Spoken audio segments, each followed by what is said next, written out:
Hai Cinema Lovers, selamat datang kembali di YouTube channel aku. Semoga Cinema Lovers selalu dalam keadaan sehat. Untuk kali ini, aku akan merangkum kembali sebuah film berbahasa India yang berjudul Bajrangi Bhaijaan. Film ini dirilis pada tahun 2015 dan disutradarai oleh Kabir Khan. Bercerita tentang perjuangan seorang warga India untuk membawa pulang kembali seorang gadis Pakistan yang tersesat di negaranya. Karena konflik yang terjadi di kedua negara tersebut, membuat warga India ini harus mengalami berbagai macam rintangan. Penasaran kan dengan alur ceritanya? Tapi seperti biasa, sebelum aku bercerita lebih jauh tentang film ini, sekali lagi aku ingatkan kepada cinema lovers kalau konten ini adalah full spoiler. Dan aku sangat merekomendasikan kepada cinema lovers untuk menonton film ini secara utuh. Karena menonton film secara utuh akan jauh lebih seru dan lebih menarik. Dan tak usah berlama-lama, ini dia ceritanya.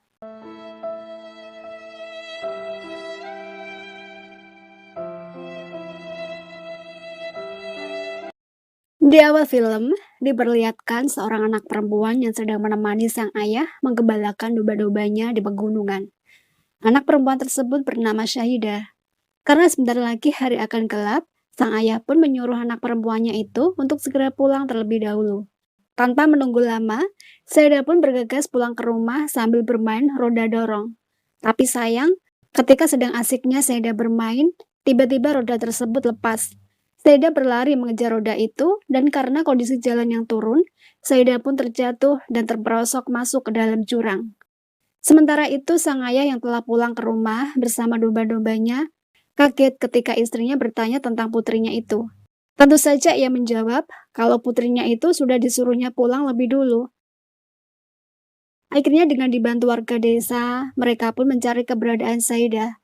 Beruntung, salah satu tetangganya berhasil menemukan Syahidah yang ternyata masih selamat dan menyangkut di batang pohon. Karena kondisinya yang tak dapat berbicara, Syahidah hanya bisa pasrah dan bertahan sampai ada orang yang menemukannya. Dan tak ingin kejadian tersebut terulang lagi, akhirnya para tetua dari desa tersebut berkumpul dan menyarankan agar Syahidah dibawa ke tempat suci di India. Karena sebenarnya Syahidah bukannya bisu, dia hanya mengalami keterlambatan dalam bicara. Dan mereka berharap setelah dibawa ke tempat itu, Syahidah bisa bicara lagi layaknya anak-anak lainnya. Akan tetapi, karena mereka adalah warga Pakistan dan sang ayah pernah tergabung dengan anggota militer, hal itu membuat sang ayah tak bisa mendapatkan visa. Apalagi mereka tahu hubungan antara India dan Pakistan waktu itu sedang tak baik. Mendengar hal itu, akhirnya sang istri pun berkata kalau ia yang akan mengantar Syahidah ke India. Cara apapun akan ia tempuh asalkan anaknya bisa bicara kembali. Dan demi membiayai anaknya tersebut, sang ayah pun harus menjual domba-dombanya. Singkat cerita, berangkatlah Syahidah ke India dengan ditemani ibunya. Meskipun kedua negara tersebut sedang berkonflik, akan tetapi mereka berhasil sampai di tempat suci tersebut dengan selamat. Dan setelah mengikuti berbagai macam ritual di sana, mereka pun memutuskan untuk segera kembali ke negaranya.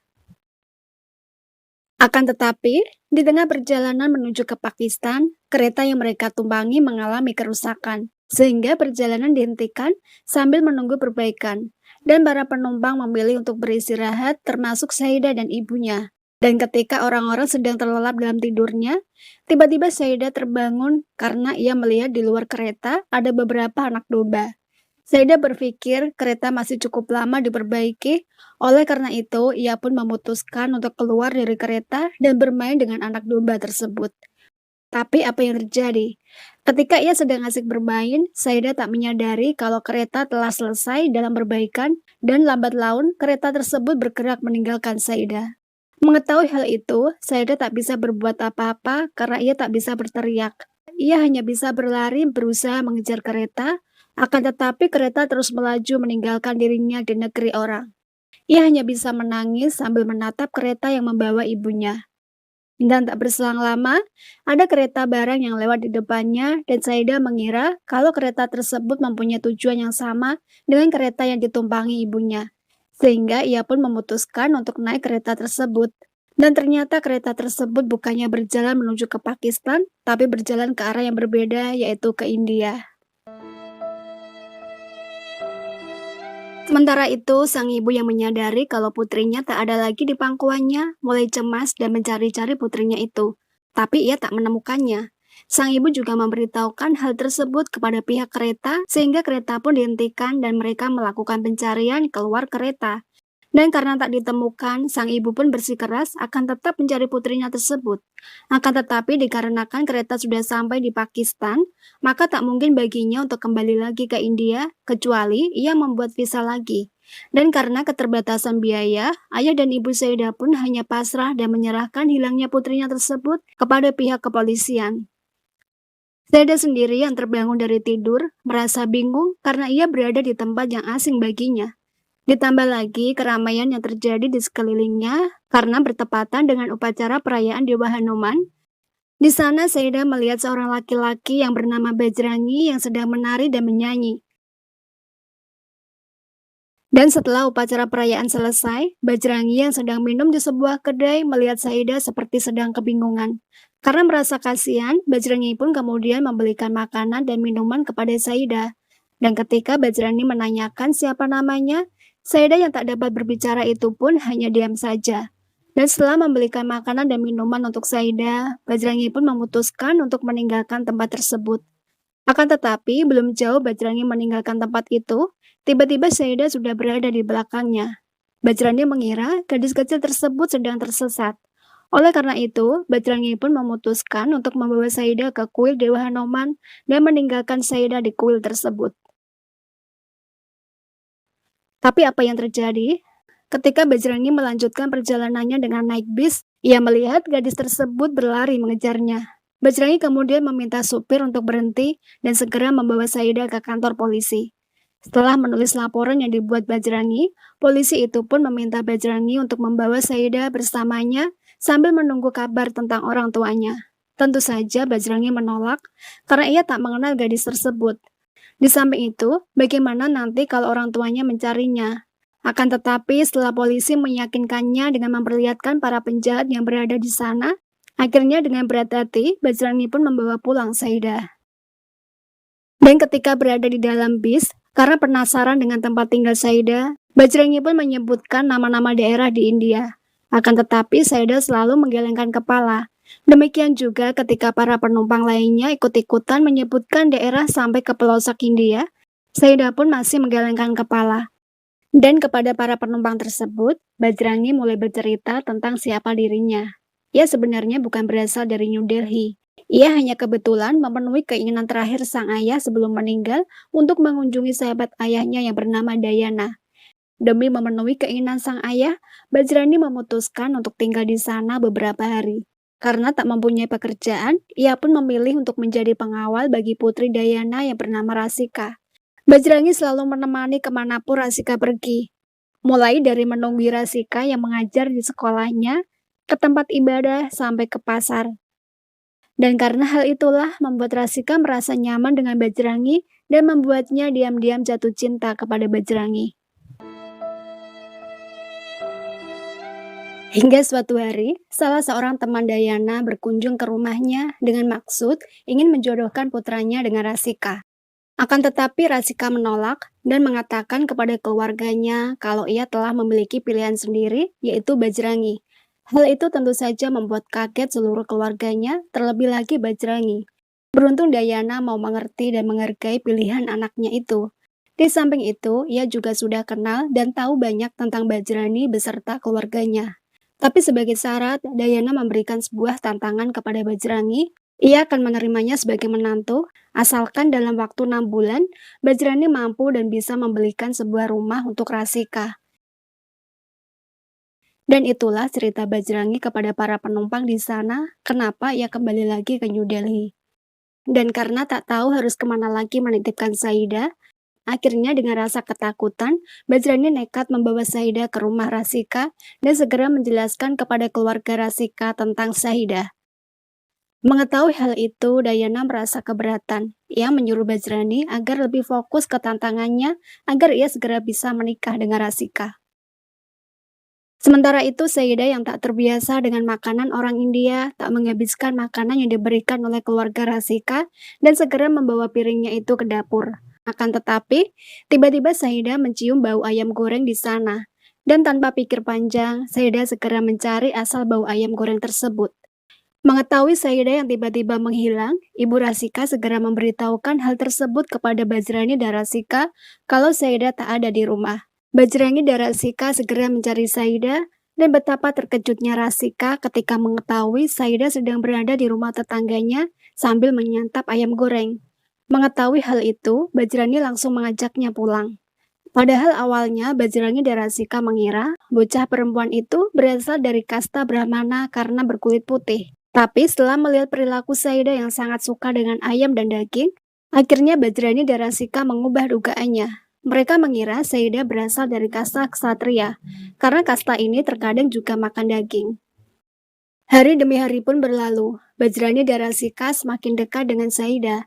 Mereka selalu membawa Saidah kemanapun mereka pergi. Tapi suatu hari, pertanyaan mereka pun terjawab ketika Bajrani dan Rasika mengajak Saidah ke suatu pasar. Di sana terdapat tempat peribadatan umat muslim dan tiba-tiba Saidah pergi ke sana. Karena merasa penasaran, Bajrani pun diam-diam mengikuti Saidah dan dari situ Bajrani jadi tahu kalau Saidah seorang muslim.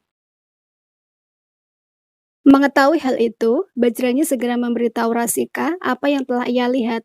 Tentu saja hal tersebut membuat Bajrani dan Rasika menjadi khawatir karena mereka tahu kalau Dayana tak akan membiarkan umat agama lain tinggal di rumahnya. Akan tetapi ketika Bajrani sedang berdebat dengan Rasika untuk meninggalkan Saidah, tiba-tiba Saidah datang dan memeluknya.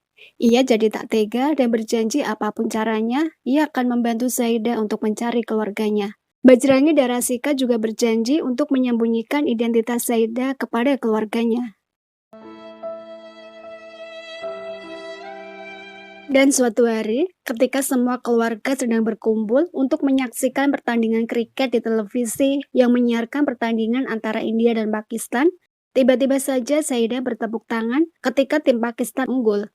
Tak hanya itu, Saidah juga mencium bendera negaranya itu. Dari sanalah, Bajrangi akhirnya mencoba untuk menanyakan kepada Saidah apakah ia berasal dari Pakistan. Dan benar saja, Saidah langsung mengangkat tangannya dan menganggukkan kepalanya. Mengetahui hal itu, Dayana marah karena selama ini di rumahnya telah tinggal umat agama lain. Ditambah lagi, Dayana masih ada dendam dengan orang Pakistan atas konflik di masa lalu. Dayana meminta kepada Bajrangi untuk mengantarkan Saidah ke kedutaan Pakistan yang ada di India. Sesampainya di kantor kedutaan, Bajrangi lalu menceritakan apa yang dialami Saidah. Petugas itu pun lalu menanyakan paspor milik Saidah. Tentu saja Saidah tak mempunyai karena paspornya ada bersama ibunya. Oleh karena itu, petugas tersebut menolak dan mengusir mereka. Tapi Bajrangi tak mau tahu. Ia ingin agar mereka yang mengurus Saidah karena ia tak bisa mengurusnya lagi. Tapi ketika Bajrangi hendak meninggalkan Saidah di sana, tiba-tiba kerusuhan terjadi di kantor kedutaan tersebut. Sehingga Bajrangi pun kembali membawa pulang Saidah. Dan akibat dari kerusuhan tersebut, membuat kantor kedutaan Pakistan ditutup sementara dan untuk pengurusan visa ditangguhkan selama 1 bulan. Tak mau menyerah sampai di sana, Bajrangi pun mendatangi agen travel guna pembuatan visa ke Pakistan. Akan tetapi agen tersebut tak melayani pembuatan visa ke Pakistan. Tapi sebelum pergi, petugas di sana mengatakan kepada Bajrangi kalau ada cara untuk pergi ke Pakistan dengan melewati perbatasan tanpa menggunakan paspor. Dan tentu saja membutuhkan biaya tak sedikit. Sesampainya di rumah, Bajrangi mulai menghitung uang yang ia miliki, akan tetapi masih tak cukup. Rasika yang melihat calon suaminya itu dalam kebingungan, akhirnya memberikan tabungan miliknya yang akan mereka gunakan untuk DP rumah. Rasika merasa kepulangan Saidah jauh lebih penting dibanding pernikahannya. Setelah uangnya terkumpul, Bajrangi kembali mendatangi agen travel tersebut dengan membawa uang yang ia minta. Dan setelah itu, Bajrangi pun meninggalkan Saidah di sana, meskipun sebenarnya ia tak tega melihat Saidah yang tak mau ditinggal. Akan tetapi, ketika ia dalam perjalanan pulang, Bajrangi melihat ada penjual gelang yang pernah Saidah inginkan. Ia lalu mempunyai ide untuk membeli gelang tersebut dan memberikan kepada Saidah sebagai kenang-kenangan. Dengan membawa gelang itu, Bajrangi bergegas pergi ke agen tersebut. Tapi sayang, agen itu telah tutup. Dari kejauhan, Bajrangi melihat petugas agen tersebut bersama Saida sedang naik becak. Ia lalu mengejar becak tersebut. Dan dari penarik becak itulah, Bajrangi tahu kalau petugas tadi membawa Saida ke sebuah hotel. Bajrangi curiga dan perasaannya mulai tak enak. Ia lalu masuk ke dalam hotel tersebut. Tak mau menunggu lama lagi, Bajrangi mulai mencari Saida dan menggeledah setiap kamar yang ada di hotel tersebut. Dan benar kecurigaan Bajrangi, di sana ia mendapati petugas itu sedang melakukan transaksi dengan seorang mucikari di sana. Melihat kedatangan Bajrangi, Saida langsung berlari dan memeluk Bajrangi. Dan tak butuh waktu lama bagi Bajrangi untuk menghabisi seluruh preman yang ada di sana, termasuk petugas agen travel. Melihat bahaya yang mengintai Saida, dan karena ia sudah tak percaya lagi dengan siapapun, akhirnya membuat Bajrangi berniat untuk mengantar sendiri Saida ke Pakistan apapun resiko yang harus ia hadapi, meskipun tanpa paspor dan visa. Singkat cerita, berangkatlah mereka berdua menuju ke Pakistan. Akan tetapi, ketika mereka berdua sedang berjalan kaki menuju perbatasan, tiba-tiba sebuah mobil menghampirinya dan menawarkan tumpangan. Tapi tentu saja semua itu tak gratis. Bajrangi harus mengeluarkan sejumlah uang untuk membayar tumpangan tersebut. Tapi Bajrangi menolak. Dan ketika pemilik mobil yang bernama Ali tersebut mengatakan kepada Bajrangi kalau ia bisa mengantarkan mereka melewati perbatasan yang dijaga ketat oleh penjaga di sana tanpa mengorbankan nyawa mereka, akhirnya Bajrangi pun berubah pikiran dan menerima tawaran Ali tersebut. Dengan menggunakan jalan rahasia, akhirnya Bajrangi dan Saida mengikuti Ali dari belakang. Tapi tiba-tiba Bajrangi menghentikan langkahnya dan mengatakan kepada Ali kalau ia tak bisa masuk ke negara orang tanpa permisi. Ia harus meminta izin terlebih dahulu kepada petugas di sana. Tentu saja Ali kaget mendengar ucapan Bajrangi itu. Ia terus saja memaksa Bajrangi untuk ikut dengannya sebelum petugas datang. Tapi sama saja, Bajrangi masih tetap pada pendiriannya. Dan karena kehabisan kesabaran, akhirnya Ali pun pergi meninggalkan mereka berdua. Tak berselang lama, petugas perbatasan pun datang dan menghampiri Bajrangi. Bajrangi yang terlalu jujur kemudian menceritakan semuanya kepada petugas, bagaimana ia bisa masuk melewati pagar dengan menggunakan terowongan rahasia. Petugas tersebut lalu mengusir Bajrangi agar kembali ke negaranya, tapi melalui terowongan yang lain, Bajrangi pun masuk lagi melewati pagar pembatas, dan sekali lagi Bajrangi mengatakan kepada petugas bagaimana ia bisa masuk kembali, padahal terowongan tersebut telah mereka tutup. Mendengar hal itu, para petugas pun kehabisan kesabaran dan memukuli Bajrangi. Melihat Bajrangi dipukuli dan hanya diam saja, Saida pun tak tega dan hanya bisa menangis. Dan karena merasa kasihan melihat Saida menangis, petugas itu pun lalu memberikan waktu 10 menit kepada Bajrangi untuk segera meninggalkan perbatasan itu. Ia bebas menentukan mau ke Pakistan atau ke India. Yang penting mereka harus meninggalkan perbatasan tersebut. Tapi jika dalam waktu 10 menit tersebut mereka tak juga meninggalkan perbatasan, maka dengan terpaksa ia akan menembak Bajrangi. Dan 10 menit pun berlalu. Tapi ketika para petugas itu kembali ke perbatasan, mereka masih mendapati Bajrangi di sana. Bajrangi tetap pada pendiriannya kalau tanpa seizin dari petugas ia tak bisa masuk ke Pakistan. Ia memohon kepada petugas untuk memberinya izin hanya untuk mengantar Saida. Setelah itu, ia akan segera kembali ke India. Melihat kejujuran Bajrangi, akhirnya petugas itu pun luluh hatinya dan mengizinkan mereka berdua untuk masuk ke Pakistan. Karena merasa kelelahan, mereka berdua memutuskan untuk beristirahat dan makan di sebuah warung. Di sana terdapat beberapa petugas polisi yang juga sedang beristirahat. Dan ketika mereka berdua meninggalkan warung tersebut, ternyata petugas polisi itu pun mengejar Bajrangi dan Saida karena mereka dituduh telah mencuri borgol milik mereka. Tapi Bajrangi bersikukuh kalau ia tak pernah mengambil borgol tersebut. Lagi pula, untuk apa ia mencuri borgol itu? Dan ternyata setelah digeledah, Saida lah yang telah mencurinya.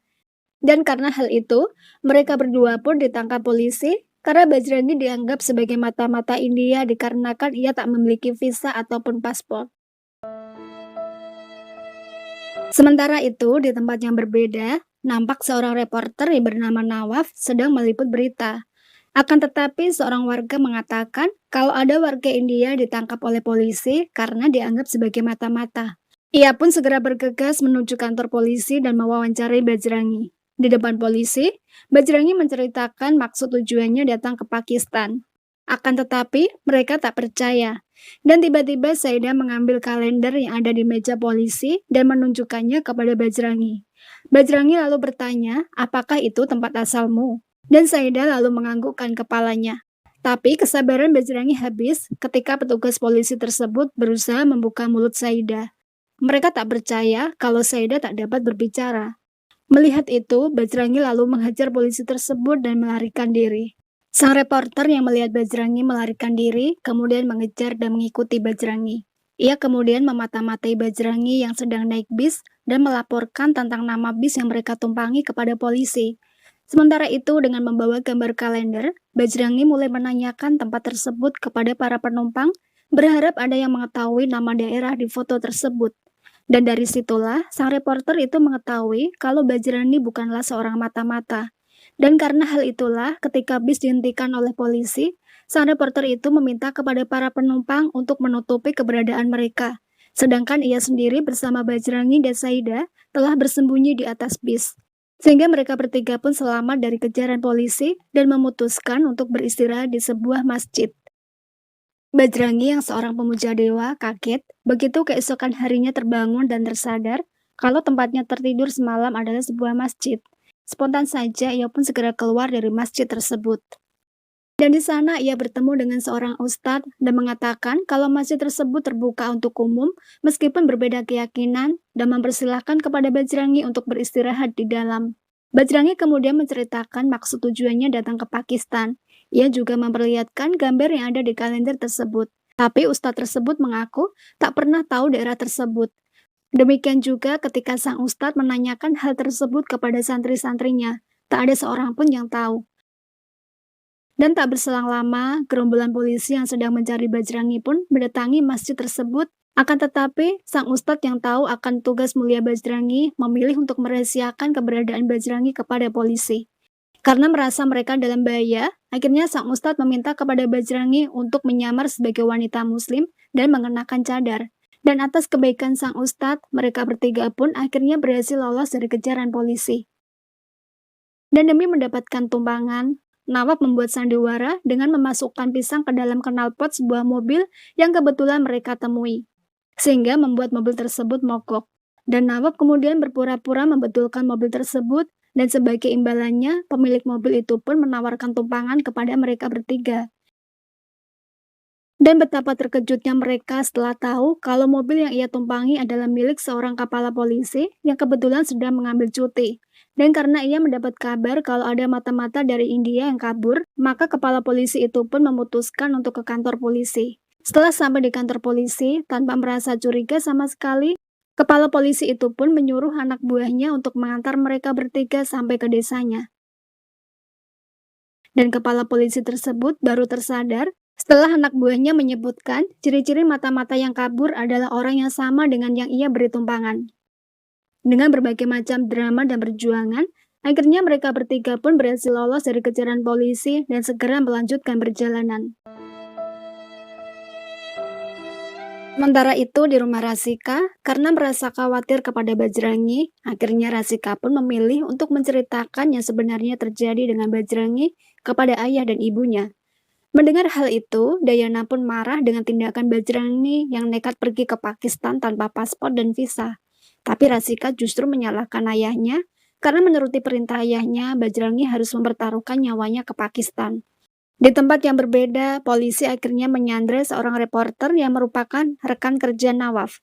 Mereka terus saja bertanya tentang keberadaan Nawaf dan memintanya untuk menghubungi Nawaf, akan tetapi ponselnya selalu tak aktif. Sementara itu Bajrangi sendiri yang sudah lelah selalu dikejar-kejar polisi, berniat untuk menyerahkan diri dan menyerahkan Saidah kepada pihak yang berwajib, agar mereka membantu mencarikan orang tuanya.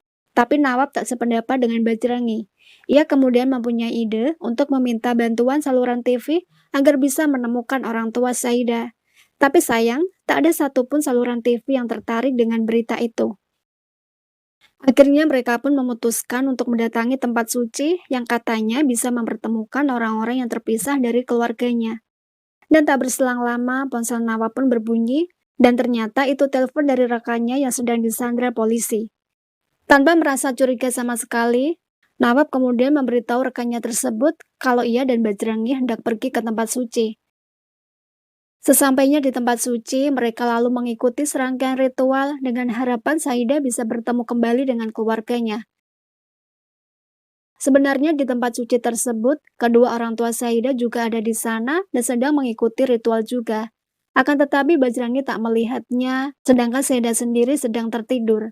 Melihat perjuangan Bajrangi, akhirnya Nawab memutuskan untuk membuat rekaman video dan menceritakan bagaimana perjuangan seorang warga India dalam mempertemukan seorang gadis Pakistan dengan keluarganya. Nawab berharap dengan rekamannya tersebut, banyak orang yang melihat dan bisa membantu Bajrangi untuk mencari keluarga Saida. Syukur-syukur keluarga Saida juga melihat rekaman video tersebut. Nawab lalu mengunggah video tersebut ke media sosial.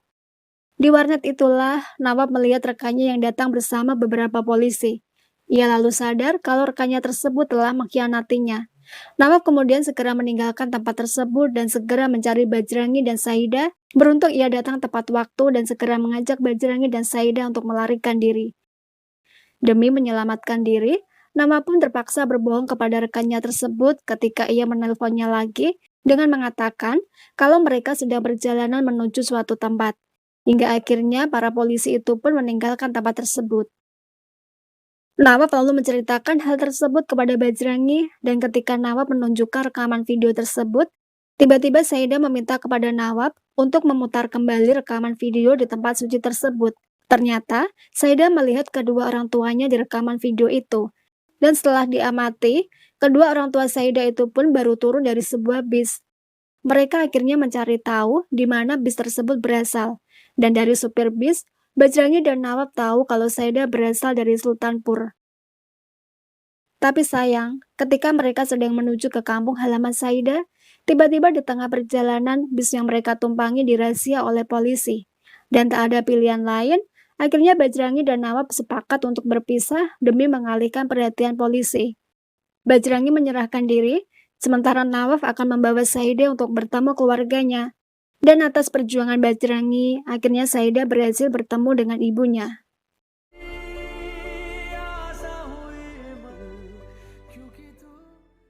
Sementara itu, Bajrangi yang tertangkap polisi harus menjalani siksaan dari polisi di sana. Meskipun ia telah menjelaskan tentang maksud kedatangannya di Pakistan, akan tetapi polisi tak mau tahu. Mereka masih saja menganggap kalau Bajrangi adalah seorang mata-mata. Dan dari video yang diunggah Nawab pun langsung viral dan ditonton banyak orang. Bahkan Rasika juga menontonnya. Tak hanya itu, berita tersebut juga telah dicetak oleh semua media massa. Dan ketika salah satu anggota polisi yang ditugaskan untuk menginterogasi Bajrangi pun mulai tak tega dan memutuskan untuk mencari tahu dari polisi di India. Ternyata memang benar kalau Bajrangi pernah melaporkan hilangnya Saida di kantor polisi tersebut dan akhirnya polisi tersebut memberitahu pimpinannya tentang kebenaran berita itu. Tapi pimpinannya itu tetap menutup telinga dan tetap pada pendiriannya. Ia bahkan mengancam polisi itu, kalau ia tak bisa membuat Bajrangi mengaku, maka ia akan melaporkannya dan menganggap ia telah melindungi seorang mata-mata India. Mendengar ancaman tersebut tak lantas membuat polisi itu pun takut. Tapi ia lebih khawatir jika orang India yang tak bersalah ini harus menjalani hukuman seumur hidup atas kesalahan yang tak pernah ia lakukan, maka akan mencoreng kehormatan negaranya. Sementara itu, Nawab meminta seluruh stasiun TV untuk menayangkan rekamannya demi membantu seseorang yang telah menyelamatkan salah satu warga negara Pakistan. Ia juga meminta untuk segera menyudahi permusuhan kedua negara tersebut sebelum semakin banyak korban yang berjatuhan. Ia mengajak seluruh pemirsa, baik orang India maupun Pakistan, untuk melakukan unjuk rasa besar-besaran di perbatasan India-Pakistan untuk menuntut kebebasan Bajrangi. Berita itu pun sampai kepada kepala polisi dan membuatnya takut. Dan akhirnya hari yang ditentukan pun tiba. Ribuan warga Pakistan dan India mendatangi perbatasan tersebut. Nawab akhirnya bertemu dengan Bajrangi yang telah dibebaskan dan mengatakan kalau Saida telah bertemu dengan keluarganya. Nawab meminta kepada Bajrangi untuk mengunjunginya lagi di Pakistan, tapi dengan cara yang benar dan legal. Semua orang pun mengantar kepulangan Bajrangi dengan meneriakkan namanya. Dan karena ketakutan dengan jumlah massa di sana, akhirnya dengan terpaksa, penjaga perbatasan tersebut membukakan pintu gerbang. Dengan tertatih-tatih, Bajrangi berjalan menuju Rasika dan keluarganya yang telah menyambut kedatangannya di pintu gerbang. Dan ketika Bajrangi sedang menyeberangi sungai, tiba-tiba Saida datang dan berlari kepadanya. Tapi karena Bajrangi telah jauh dan telah melewati pintu pembatas, Saida pun hanya bisa menatap orang yang telah menyelamatkannya itu. Dan terjadi keajaiban di waktu itu, karena rasa sayangnya Saida kepada Bajrangi, tiba-tiba ia pun berteriak dan memanggil nama Bajrangi dengan sebutan paman. Dan itulah kata-kata pertama yang keluar dari mulut Saida. Tentu saja hal tersebut membuat semua orang heran dan terharu. Akhirnya setelah melalui berbagai macam ritual, berkat perantara kasih sayang yang diberikan oleh Bajrangi, membuat sesuatu yang tak mungkin menjadi mungkin. Perjuangan Bajrangi tak hanya menyelamatkan dan mengantarkan seorang anak yang terpisah dari keluarganya, tapi juga telah membuat harapan baru bagi Saida dengan membuatnya bisa berbicara kembali. Dan film pun selesai.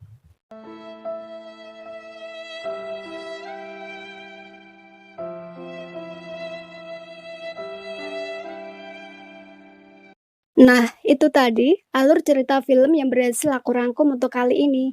Semoga banyak pelajaran yang bisa kita ambil dari film ini. Sampai jumpa di rangkuman film-film selanjutnya. Terima kasih, jaga diri baik-baik, and see you!